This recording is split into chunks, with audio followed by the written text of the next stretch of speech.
जय हिंद, वंदे मातरम। दोस्तों मैं हूं हंस और आज बात करेंगे दोस्तों काफ़ी इंपॉर्टेंट टॉपिक पे।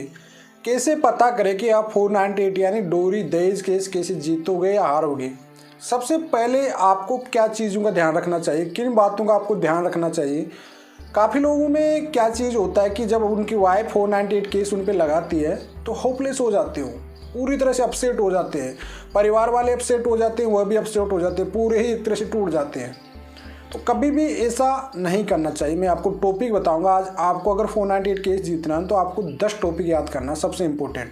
मैं आपको क्लियर कट बता देता हूं, पूरे केस का निचोड़ आपके इन 10 टॉपिक में आ जाएगा। ठीक है दोस्तों, देखो पहला, भाई आपकी पत्नी अगर आप पे केस झूठा लगाए ना, देखो हस्बैंड और वाइफ दोनों तुम्हारा मैटर है ना, तुम दोनों को पता होगा। वकील एक जरिया बनता है आपका, ठीक है भाई, आपकी जरिया बनेगा आपका केस लड़ने का। दर्द क्या हुआ वो आप दोनों को पता है, पति और पत्नी को। पहला पॉइंट ये रहता है, ठीक है। दूसरा पॉइंट, कभी भी आपको माइंड में नेगेटिविटी नहीं लाना चाहिए, ठीक है। सबसे पहले आपको इम्पोर्टेंट ये ध्यान रखना चाहिए कि वाइफ ने जो केस किए उसमें एलिगेशन क्या है, क्या उसमें इफेक्ट है इसे, क्या एलिगेशन सच में उसके पास है, क्या उसके पास एविडेंस है या नहीं है, सबसे इम्पोर्टेंट। थर्ड जो आपके पार्ट आता है दोस्तों, सबसे इंपॉर्टेंट ये देखना चाहिए कि ड्यूरेशन उसमें टाइमिंग मैच की है या नहीं की है। क्या उसके साथ ऐसी मारपीट हुई है तो उसके पास कोई मेडिकल, देखो मारपीट की है तो वो तो आपको पता होगा भाई, आपने अपनी पत्नी के साथ मारपीट की हो या नहीं की हो, तो ये वाले पार्ट आपके पता होना चाहिए। अगला पार्ट आपको ये पता होना चाहिए दोस्तों कि भाई जो आपकी पत्नी है ना, वो कितने टाइम के बाद, आपके घर से जाने के बाद कितने टाइम के बाद उसने आप पे केस किया है, ठीक है। भाई टाइमिंग जो ड्यूरेशन है वो कितना डिफरेंट आ रहा है। जैसे 1 साल डिले हो गया, 2 साल वो मायके पर रहे, उसके बाद उसने आप पे 498 केस किया। नेक्स्ट टॉपिक आपका जो होता है कि वह जो एलिगेशन लगा रही है वो कितने इफेक्टिव है। आप पे जो एलिगेशन लगा रही है कि भाई आपने उसके साथ मारपीट किया, उसका सिर फोड़ दिया, इस तरह के एलिगेशन लगा रही है मान लीजिए वो, जबकि उसके पास कोई सबूत नहीं है उन चीज़ों का। भाई बिना एलिगेशन जो लगाई है, विदाउट एविडेंस कि उसने आप पे एलिगेशन ठोकती जा रही है, आरोप पे आरोप लगाती जा रही है, जबकि उनके पास कोई सबूत ही नहीं है।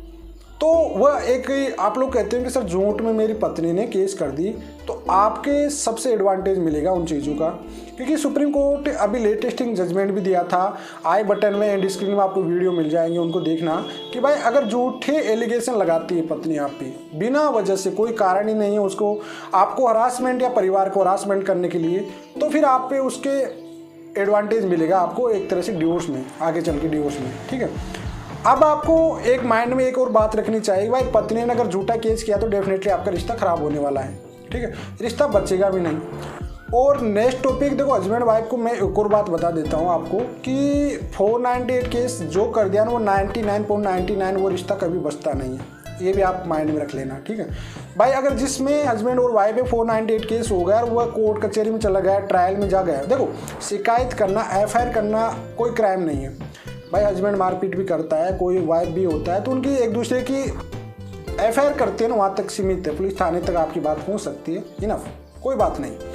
लेकिन अगर उससे आगे आपकी बात पहुँच गई कोर्ट कचहरी में, तो वो रिश्ता बचने की संभावना नहीं, फिर आपको कोशिश करना चाहिए, लड़ना चाहिए। आपके माइंड में एक पॉइंट ये और सबसे इंपॉर्टेंट ध्यान रखना चाहिए दोस्तों कि भाई 498 में गिरफ्तारी होती नहीं है।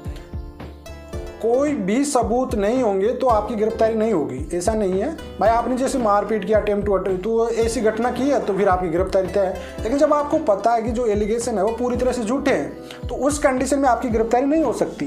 तो फिर आपको डर क्यों लगता है? फिर भाई आपको डर किस बात का लग रहा है? जब आपको पता है कि झूठे हैं एलिगेशन, तो आपको डरना नहीं चाहिए, ठीक है। 498 जो होता है केस, इसमें सबसे इम्पोर्टेंट पार्ट ये होता है दोस्तों कि भाई आपको एक 41 नोटिस CRP से आता है। जब भी आपकी FIR होगी ना, उस टाइम अगर आप उसकी पालना नहीं करते तो आपकी गिरफ्तारी हो सकती है, नहीं तो आपकी गिरफ्तारी नहीं होगी कभी भी, ठीक है। सेकंड बात, अगर आपकी वाइफ वेल एजुकेटेड है तो आपको मेंटेनेंस नहीं देना पड़ेगा, ये आपके माइंड में पॉइंट याद रखिए, ठीक है। अब नेक्स्ट पॉइंट आपको मैं बता रहा हूँ दोस्तों कि भाई आपकी जो वाइफ है ना, उसने जो एलिगेशन आपके परिवार वालों पे लगाए ना, उसका एडवांटेज आपको मिलेगा। कैसे मिलेगा?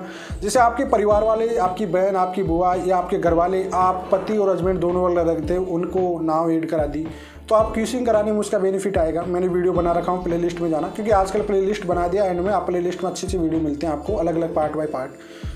तो अगर झूठे परिवार के नाम लगाए तो आपको क्यूसिंग कराने में डायरेक्टली एफआईआर बेस पे भी क्यूसिंग करा सकते हो आप, ये एडवांटेज आपको मिलेगा। अगला एडवांटेज, जैसे परिवार वाले का केस मतलब क्यूसिंग में इन्वेस्टिगेशन में निकल जाता है तो आप उन पे क्रॉस केस करा सकते हो, हरासमेंट का, मानहानि का केस, दवा, क्रिमिनल का 211 मुर्स के ऊपर काफ़ी केस करा सकते हो। ये जितना झूठा केस करता है उसकी ज़्यादा एडवांटेज आपको मिलती है भाई। जितने आप पे झूठे एलिगेशन लगाए ना आपकी वाइफ, वो आपको एडवांटेज मिलेगा। आप लोग हरासमेंट और डरा मत करो, आपके लिए एक कहते हैं ना कि बहुत बेस्ट तरीका है कि जितने झूठे एलिगेशन लगाए ना उनको सब साबित करना पड़ेगा। ये पॉइंट आप लोग सब माइंड में रख लो भाई। आपकी वाइफ ने जितने आप एलिगेशन लगाए ना झूठे हैं, आपको पता है क्लियर कि भाई ये जो एलिगेशन लगाए वो सरासर झूठे हैं। देखो, सत्य परेशान हो सकता है लेकिन हार कभी नहीं सकता, ये बात सत्य है। आज भी कोर्ट में आपको जीत जरूर मिलेगी। हो सकता है आपको फैमिली परिवार में थोड़ा झटका लग जाए, फैमिली कोर्ट में आपके अपर कोर्ट में अपील करने का ऑप्शन भी होता है। आप सुप्रीम कोर्ट, राष्ट्रपति तक जा सकते हो। 498 के मामले आज की डेट में बहुत आगे तक जा रहे हैं दोस्तों। तो आप इस चीज़ से बिल्कुल ना डरे कि यार आपका केस झूठा है तो मैं हरासमेंट हो जाऊँ। सबसे पहले आप एक पॉइंट और ये नोट करें कि आप लोग है ना, सबसे पहले एक फिजिकल मेंटलिटी स्ट्रॉन्ग होया करो। जो भी आपका केस है ना, इसको मेंटलिटी स्ट्रॉन्ग किया करो कि यार इसने जो केस किया है इसको पूरी तरह स्ट्रॉन्गेबल होना चाहिए कि इसमें कुछ नहीं होने वाला, झूठा केस है, कुछ नहीं होगा, हरासमेंट होगा। जब आपको पता है कि हरासमेंट से हम बच जाएंगे, आपको पता है पहले से कि इसमें होने जाना कुछ नहीं, हरासमेंट होता है 98% केसों में कॉम्प्रोमाइज़न होना है एंड में जाके 1 या 2 साल में। तो उस कंडीशन में आपको बिल्कुल नहीं डरना चाहिए दोस्तों। आपको लड़ने, अगले को ये फील होना चाहिए कि हमें कोई फ़र्क नहीं पड़ा भाई, तुम लड़े हो हम भी लड़ रहे हैं, ठीक है। ये नहीं कि आप डर गए, मेडिसिन में जा रहे हो, कॉम्प्रोमाइज़ कर रहे हो, पेमेंट की बात कर रहे हो, नहीं, बिल्कुल नहीं। ये पॉइंट आपको रखना ही नहीं है। जिस दिन से आपका कोर्ट में मैटर गया, भूल जाओ आपकी वाइफ है, फिर आप एक दुश्मन की तरह फाइट करिए। बिल्कुल माइंड में रख लीजिए कि आपका दुश्मन नंबर 1 है। केस में जितना विन करोगे, जितना जोर दोगे, जितना होमवर्क करोगे, जितना उसमें इश्यू, जितने उसमें क्रॉस पॉइंट ढूंढोगे, वो सब आप बेनिफिट होंगे आपके लिए।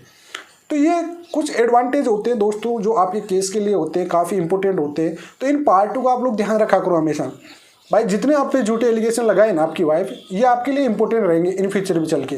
तो आइए दोस्तों, ये वीडियो आपके लिए काफ़ी इंपॉर्टेंट रहा होगा, कॉन्फिडेंस आपके लिए काफ़ी इंपॉर्टेंट रहेगा। तो चलिए दोस्तों, आज के लिए इतना ही।